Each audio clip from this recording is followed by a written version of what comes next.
I'm out here and I have to take all the leaves off my trees. It's going to be like 85 today or close to 30. And I need to take all these leaves off because in order for this tree to get the chill hours it needs, because there's not very many and it's kind of sporadic, I really need to take all the leaves off because any photosynthesis that it has kind of confuse the tree a little bit.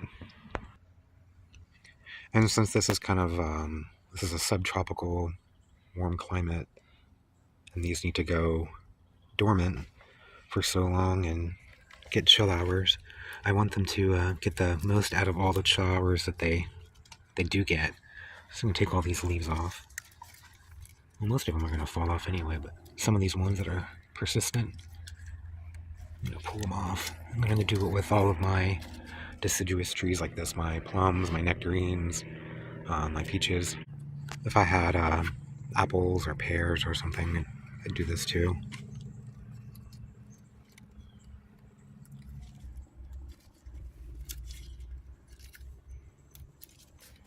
Looks better. But it'll help the buds that are on here get the most out of the chill hours that it has.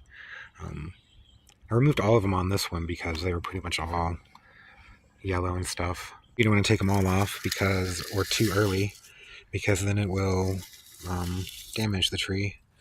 Or if it's still, growing a little bit like this here, I'm leaving this one alone. I might strip it up a little bit from the bottom.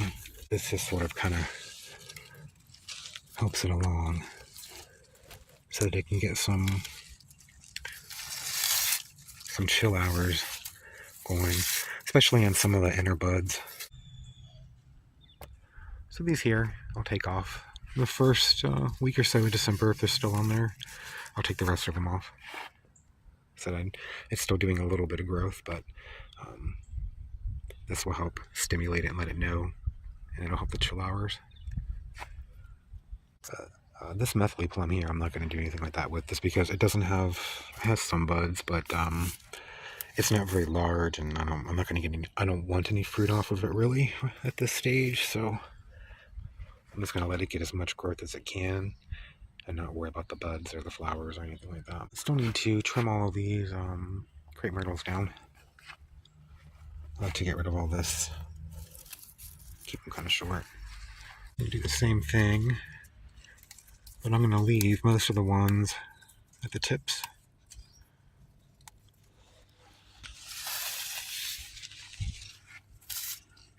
Until they fall off on their own, kind of thing, but just sort of help it kind of out along the way a little bit. Don't take them all off, kind of thing. Just some of them, and then in a few weeks, if they're still on there after middle of December, I'll come in and take the rest of them off. But by then they might actually have come off by then. That'll just help all the buds that are on there get the most out of the little chill hours that we do get. Now there's been a few days, I can actually see more damage the cold did do to my plants, like this sugar apple. But if you take all the leaves off of it, though, when they start to come back, it makes it flower. So even after this winter, if it has any leaves on it, I'm going to take them all off and stimulate new ones. And then it'll make little flower buds too. I'm pretty sure the same thing happens with the soursop. But I don't really know for sure.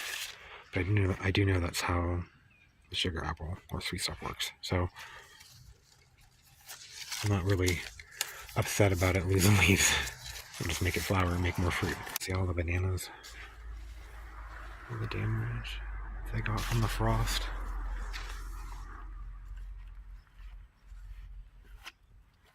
They protected my pigeon pea though. And they have little bottles around the pumpkin there, keeping it alive. I go back to the trees. yeah, so this is what I'm going to do with this, and then in, like I said, a couple more weeks or so, I'll come out here and take the rest of them off. Take this off the fig here. Take these leaves off this fig here. But yeah, and take the leaves off. Anyway, I just wanted to share that little bit about the fruit trees here. Bye.